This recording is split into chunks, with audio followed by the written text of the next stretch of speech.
Assalamualaikum warahmatullahi wabarakatuh, sahabat tani. Apa kabar Anda semua di sana? Semoga sehat selalu dan yang bertani sukses terus lah ya.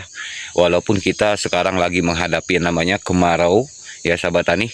Tetapi syukur alhamdulillah sudah 2 hari di tempat kami sudah mulai hujan sahabat. Jadi syukur alhamdulillah kita sebagai petani kopi tidak lagi panik ya. Karena apapun ceritanya, baik manusia ataupun hewan ataupun tumbuhan sama-sama membutuhkan air sahabat tani untuk kelangsungan hidup ya. Jadi begini sahabat tani, ada hal penting yang akan saya bahas kepada sahabat tani. Bila mana tempat sahabat tani mengalami hal yang sama di tempat kami ya, seperti misalnya 1 minggu sekali hujan, 2 minggu sekali hujan, 3 minggu bahkan 4 minggu sekali hujan ya, atau bisa dibilang 1 bulan atau 2 bulan melewati kemarau baru hujan gitu ya. Jadi apakah itu Pak? Kalau udah seperti itu kita dorong dengan urea supaya pertumbuhan tunasnya lebih cepat sehingga menghasilkan pembungaan lebih cepat seperti itu ya. Oke, akan saya ungkap ya sahabat melalui pengalaman saya ini sahabat. Ini mungkin bagi sahabat tani yang belum tahu ini sangat penting, tapi bagi yang sudah tahu tapi masih juga keliru ya, ini juga sangat penting. Oke, simak ini melalui pengalaman saya. Oke, baik, ketika Anda mengalami atau saya mengalami kemarau yang sangat panjang, hingga saat ini sudah masuk 2 bulan tempat kami barulah datang hujan. Jadi sudah 2 hari hujan sahabat tani. Nah, jadi apakah setelah masuk musim hujan tersebut kita berikan urea gitu ya, atau unsur nitrogen supaya mempercepat pertumbuhan tunas sehingga mempercepat pertumbuhan, pembungaan serta pembuahan. Oke, baik sahabat tani, pemberian urea ketika kita lakukan itu mesti kita harus lihat dulu kapan jadwal pemberian urea. Agar apa? Agar pembungaan itu tidak terganggu sahabat. Ada bahaya besar bila kita hanya memberikan urea pada tanaman kopi kita tanpa dimix, tanpa dicampur oleh fosfat atau kalium atau sebagainya. Itu ada bahayanya sahabat tani. Kenapa? Sebagaimana kita tahu bahwa urea ini mengandung unsur nitrogen tinggi yang hanya berfokus untuk pertumbuhan tunas ya, perpanjangan cabang serta memperbaiki atau menghijaukan tanaman kita seperti itu.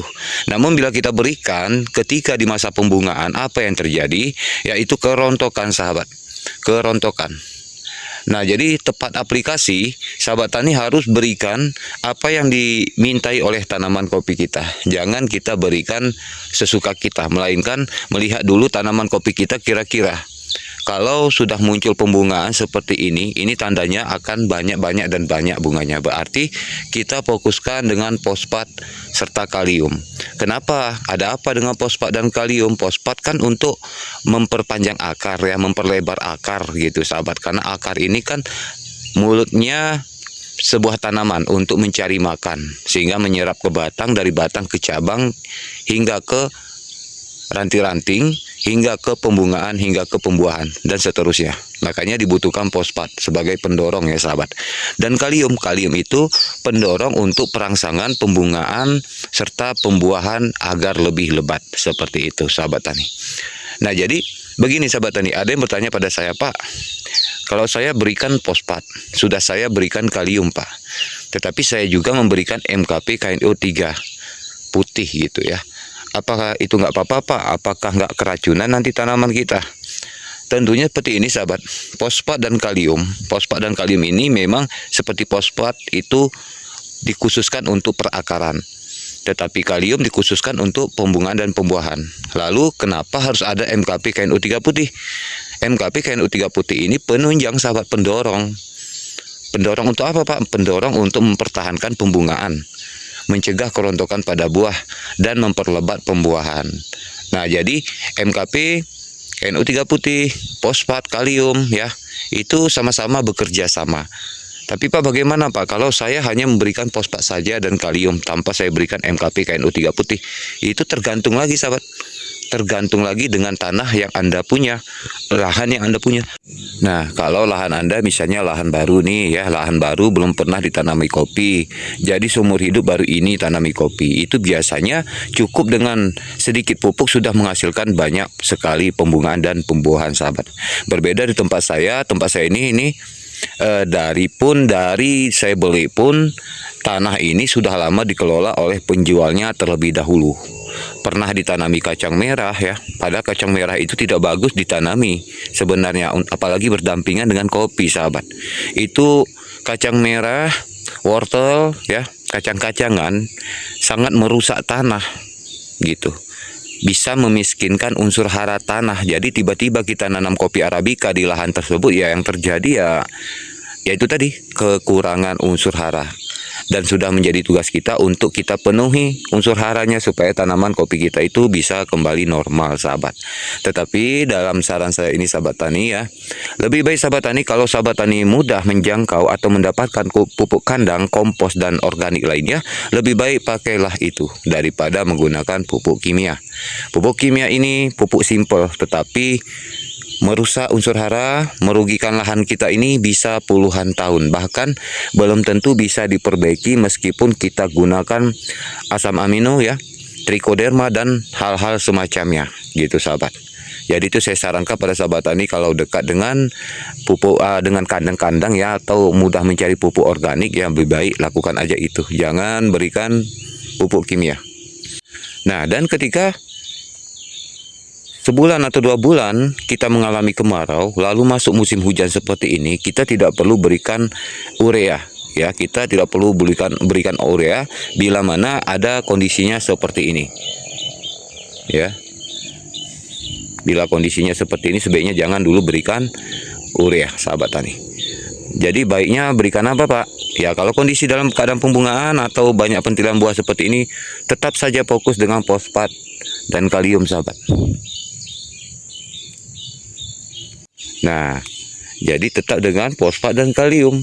Alasan kuatnya apa? Alasan kuatnya karena di kebun kita lagi masuk masa generatif. Jangan berikan urea, nanti rontok. Lebih-lebih ya pembungaan ya sahabat tani ya. Lagi pembungaan kita berikan urea. Padahal tanaman kopi kita sedang tidak membutuhkan urea, tapi sedang membutuhkan tenaga yang besar seperti fosfat dan kalium untuk keberlanjutan pembungaan dan pembuahannya di musim depan sahabat. Nah, itu kesalahan itu pernah saya lakukan sahabat ketika keadaan seperti ini sahabat. Ini kan di hadapan sahabat tani, ini kopi sudah sangat-sangat tua, tapi kalau kita tahu teknik merawatnya, maka dia akan tetap berbuah dan selalu berbuah.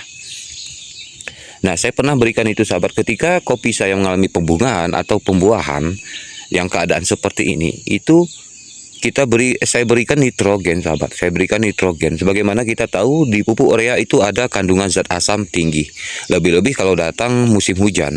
Nah, jadi kalau sudah bergabung pupuk urea dengan hujan, ya itu sudah menyebabkan zat asamnya sangat tinggi. Apa yang terjadi ketika saya lihat juga ternyata bisa mengurangi atau merontokkan pembuahan kopi. Jadi bahaya itu sahabat tani ya, bahaya. Mesti kita harus tahu aplikasi tepatnya, permintaan kopinya apa, baru kita beri. Jangan sampai kopi lagi pembuahan seperti ini malah kita berikan urea. Urea padahal tujuannya beda, dan tanaman kopi kita ini sebenarnya meminta pupuk yang berbeda gitu. Nah, yang terjadi apa? Yang terjadi mubazir, sia-sia, buang-buang duit ya. Oke baik, setelah melewati 2 bulan kemarau sahabat di tempat kami, akhirnya datang hujan. Sudah 2 malam hujan berturut-turut, alhamdulillah sahabat ya. Tetapi di sini masalahnya apa sahabat? Masalahnya setelah kita lakukan pembabatan dengan mesin, lalu datanglah hujan, itu pertumbuhan buahnya itu normal sahabat, tidak mengalami kekuningan.